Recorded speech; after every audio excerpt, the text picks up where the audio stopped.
생생하던 나는 어디로 간 걸까요? 너무나 피곤해서 매일 아침 일어나기 힘들어요. 다 놓아버리고 어디론가 도망치고 싶어요. 왜 그럴까요? 평소에는 괜찮은데 왜 갑자기 우울해질까요? 몸과 마음의 이상한 신호를 느껴 나를 찾아온 사람은 도대체 왜 이런 일이 일어나는지 궁금해합니다. 그들은 특별한 질병이 없는데도 평상시와 상태가 다른 것이 굉장히 이상하다고 생각하겠지요. 사실 많은 현대인에게 흔히 발생하는 현상입니다. 어딘가 아픈 것도 아니고 딱히 안 좋은 일도 없는데 왜 이런 일이 생기는 걸까요? 아픈 몸이 마음에도 영향을 미친다면 마음의 병도 몸에 영향을 미치지 않을까요?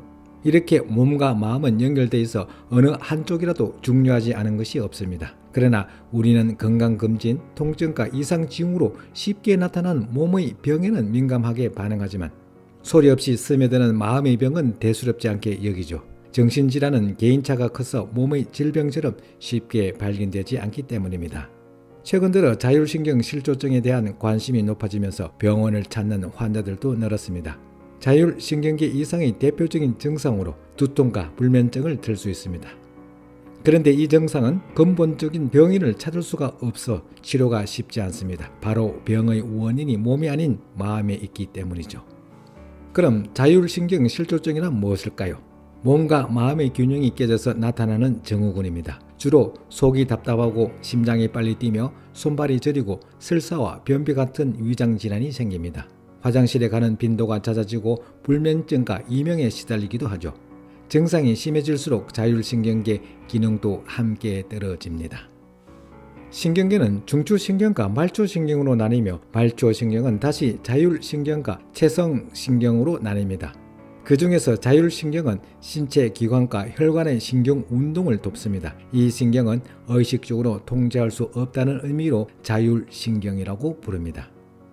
자율신경은 혈액순환, 호흡, 소화, 배설, 면역, 대사, 내분비 계통을 조절해 생명과 몸의 균형을 유지하는 데 역할을 합니다. 예를 들어 날씨가 더우면 자율신경은 혈관을 확장시켜 열을 발산해 몸의 온도를 낮춥니다.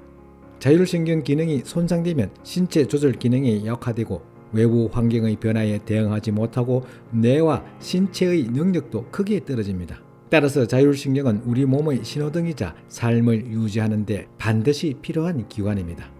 자율신경은 교감신경과 부교감신경으로 나뉘며 각각의 신체 기관이 원활히 움직이도록 서로 균형을 맞춥니다. 오랫동안 심한 스트레스를 받으면 교감신경은 쉽게 흥분하며 부교감신경의 기능은 크게 떨어집니다. 따라서 부교감신경이 관장하는 소화, 수면, 이완 기능 등이 눈에 띄게 나빠집니다. 반복되는 강한 스트레스는 교감신경을 지속적으로 흥분시켜 신체 기능을 손상시킵니다. 그렇게 되면 쉽게 피곤해지며 기운이 빠져 맥을 추지 못하죠. 스트레스에 저항하느라 자율신경 기능이 안 좋아지면 교감신경과 부교감신경의 기능도 함께 떨어집니다. 피곤함과 긴장감을 동시에 느끼거나 피곤한데도 잠을 이루지 못하는 증상은 자율신경의 균형이 깨지면서 일시적으로 나타나는 현상입니다. 스트레스를 제대로 해소하지 못하는 사람들은 주로 소화기 질환, 역류성 식도염, 과민대장 증후군, 근육통, 만성피로, 수면장애를 앓습니다. 내과에서 진찰을 해도 병의 원인을 찾을 수 없으며 스파나 마사지를 받아도 잠깐만 피로가 풀릴 뿐 곧 다시 아픔을 호소하기도 합니다. 자율신경 실조증은 소화기 질환과 수면장애 외에도 두통, 어지럼증, 이명, 손발저림을 유발하고 답답함, 두근거림, 빈뇨, 불안을 일으키기도 합니다. 또한 주의가 산만해지고 무기력증도 동반할 수 있습니다. 이런 증상이 나타나 이비인후과, 심장내과, 신경내과, 비뇨기과를 가도 병의 원인을 발견하지 못했다면 자율신경 실조증을 의심해봐야 합니다. 잠을 자도 계속 피곤하고 개운하지 않다면 자율신경 실조증을 의심해야 합니다. 이를 예방하기 위해서는 크게 두 가지를 기억해야 합니다. 규칙적인 생활과 스트레스 관리입니다.